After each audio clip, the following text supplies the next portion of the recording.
70% ನಾವು ರೀಚ್ ಆಗಿದ್ದೀವಿ ಅಂತ ಅಂದ್ಕೊಳ್ತೀನಿ.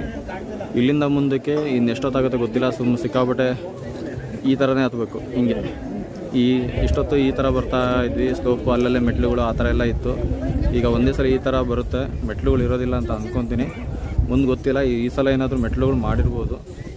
ಈ ವಿಡಿಯೋದಲ್ಲಿ ತೋರಿಸ್ತೀನಿ ಈ ಸಲ ಏನೇನು ಅಪ್ಡೇಟ್ಸ್ ಇದೆ. ಈ ವರ್ಷ ದೇವರನ ಬೆಟ್ಟಕ್ಕೆ ಮುಂದಿನ ವರ್ಷ ಭಕ್ತಾದಿಗಳು ಏನೇನು ಅನುಕೂಲಗಳಿದೆ ಅನ್ನೋದು ಈ ವಿಡಿಯೋದಲ್ಲಿ ನೀವು ನೋಡ್ತೀರಾ. ಬನ್ನಿ, ಲೆಟ್ಸ್ ಗೋ, ಹೋಗೋಣ.